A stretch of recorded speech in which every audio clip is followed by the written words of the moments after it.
Breath of the Wild was a huge leap forward for the Zelda team. They showed us that despite many years of creating Zelda games, that they still had endless ideas to add to the franchise. Ocarina of Time, Majora's Mask, The Wind Waker, and many other Zelda titles all followed a similar direction. So when Breath of the Wild was announced, we were all stunned by how different of an experience it was compared to other entries in the series. We had so much to explore and do that it was pretty overwhelming, and although Breath of the Wild was exceptional and introduced so many cool ideas, I can't forget some of the flaws that Breath of the Wild has, and it just shows that bigger doesn't always mean better. But with that said, we just had the new Breath of the Wild 2 trailer drop, and with the awesome trailer, we also got a release window of next year 2022. So I thought, what better way to keep the Breath of the Wild 2 hype going by making a video on 7 things that must change from Breath of the Wild 1 in Breath of the Wild 2. But just quickly though before we begin, if you're new around here and enjoy Zelda content, then why not consider subscribing to the channel? Also, if you could drop a like on the video, that would be much appreciated. And lastly, just remember that this video is based on my own opinions and experiences, and I love Breath of the Wild just as much as I love any Zelda game. Now let's get into the video.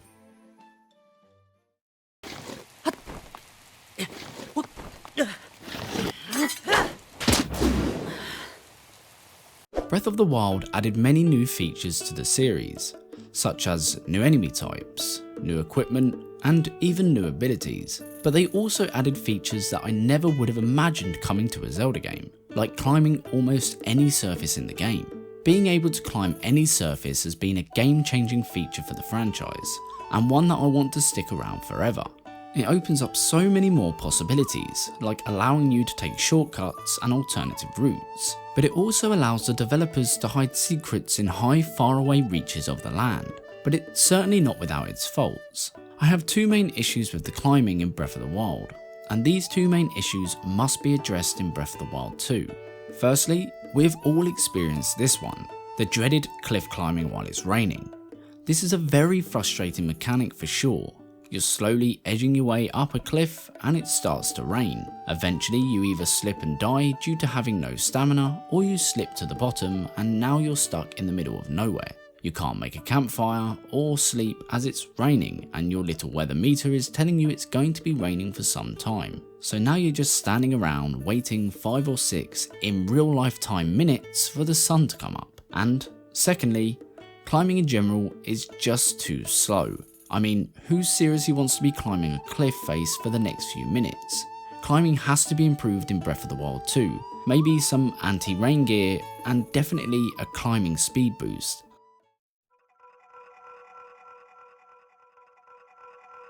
I won't spend too long on this subject, as it's already been discussed so many times, but dungeons need to return. Divine Beasts are nowhere near the quality that we know Nintendo are capable of. I get the fact that shrines replace dungeons and the Divine Beasts were almost a bonus, but sorry, if that's the case, then take your shrines back and give me back my 8 dungeons. Nothing compares to exploring a full themed dungeon and defeating a unique boss at the end. Divine Beasts were okay and fun the first time and even offered great abilities, but they all had the same boring look and the theme, and even the same looking boss fight at the end. And even if you add up all 4 Divine Beasts together, it only just adds up to the time it would take you to beat the water dungeon in Ocarina of Time. Overall, dungeons must return.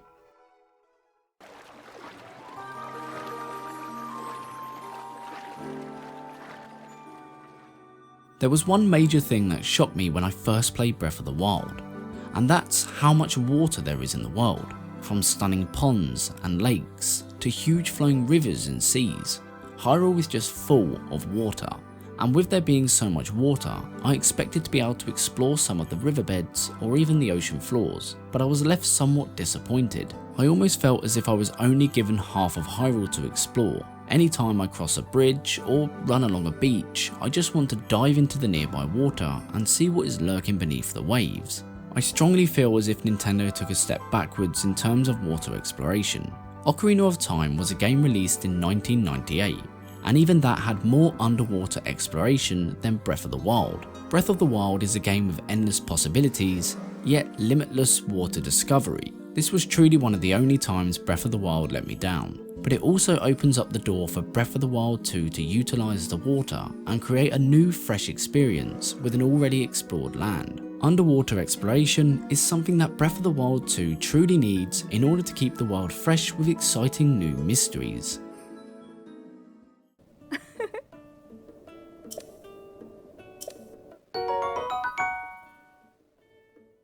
Hyrule in Breath of the Wild is huge, enormous in fact, and with so much space and vast locations spread across Hyrule, it's only logical that the game would be filled to the teeth with side quests. There are over 70 plus side quests in Breath of the Wild, but although the game is filled with activities to find and do, it's safe to say that 90% of these activities aren't really worth your time. In fact, every playthrough since my first, I haven't even bothered to complete all of the side quests. The quests are kind of boring and don't offer the best rewards. Now of course there are some exceptions to this, such as Eventide Island or the Radiant Armor quest, as well as a few others, but for the most part, the side quests are rather lackluster. If you compare the side quests in Breath of the Wild to the side quests in Majora's Mask, it's difficult to see how we've gone from excellent rewarding side quests to dull and boring ones. I just hope that the Zelda team introduces a better way to experience side activities in Breath of the Wild 2.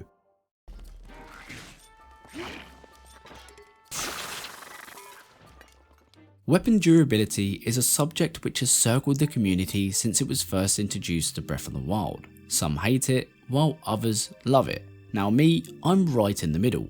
I'm a secret lover and hater of the weapon durability in Breath of the Wild. It's a great way to experience the various weapons and equipment in the game. When your weapons break after use, it forces you to use one of the many other weapons in your arsenal, which you probably wouldn't have used otherwise. And although this helps keep the game fresh and entertaining, it also causes a lot of problems too. I often find myself holding on to my best weapons in fear of them breaking, even holding back using a powerful weapon on a simple enemy such as a bokoblin, which would barely make a dent in its durability. A way in which this could be improved would be to have the weapons have much more durability, or allow the weapons to be repaired or even upgraded. This would entice the player to use all different types of weapons, knowing that the weapon could be repaired if it were to break. So my opinion is this, that the durability system should stick around, but in a less frustrating way than it exists today.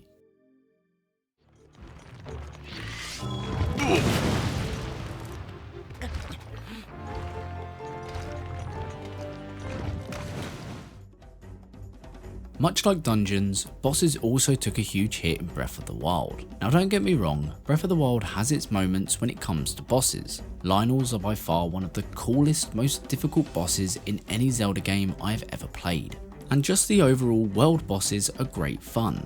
But nothing will truly be exploring a dungeon and entering the final boss door only to discover something uniquely terrifying and grotesque. Bosses in Breath of the Wild is definitely something the Zelda team went backwards with, which honestly makes my head hurt. Bosses in Zelda games have always been the heart and soul of the game. It's always the most fun and exciting part about any Zelda adventure, and something that I never thought the Zelda team could screw up.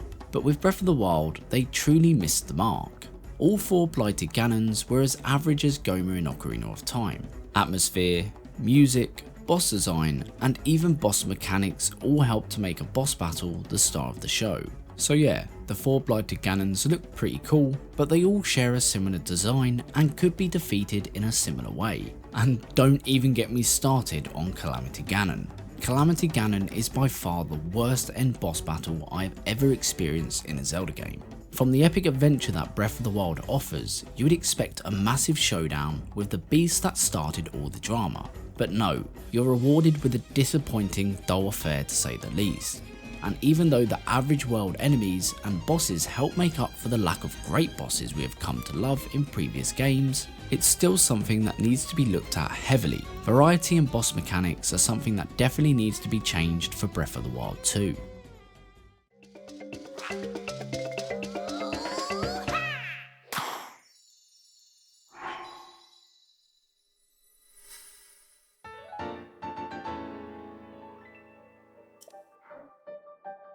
Inventory has been an important part of Zelda games since the very beginning, and just like in previous games, inventory in Breath of the Wild is just as important as it always has been. but I still have my problems with it. My problem isn't necessarily with the inventory itself, but more or less the way in which the inventory is expanded. From the beginning of Link's adventure in Breath of the Wild, he is given very limited inventory slots for his weapons, bows and shields. The only way to expand Link's stash is to hunt for Korok seeds. Now the actual process of expanding your inventory is simple enough. You exchange a number of Korok seeds for a new slot. The cost of each slot increases as you continue to expand your inventories, like so. At first, it just requires 1 seed, then you need 2 seeds, then 3, then 5, then 8, etc. Now this process repeats for all 3 of Link's individual stashes. So you'll need 1 seed for the bow stash, 1 for the weapon stash, and 1 for the shield stash. And it will continue to get slightly more expensive as you upgrade. Now my main issue occurs when you start needing 10 plus seeds. It may not seem like a lot, but bear in mind you have already exchanged a fair amount of seeds by the time you start needing 10 or more per upgrade. Now it's not overly difficult to find seeds as there are over 900 scattered across Hyrule, but it does start to get somewhat tedious when you have to leave weapons behind due to not having enough inventory slots. I think a better way to acquire more inventory in Breath of the Wild 2 would be to make them purchasable from shops, which would also give rubies more of a use this time around, or from difficult trials such as shrines, or even a mix of the two. But regardless of how they improve it, the way in which we acquire inventory should be reworked for Breath of the Wild 2. So there you have it folks, 7 things that must change in Breath of the Wild 2. And just remember, this video is based on my own opinions.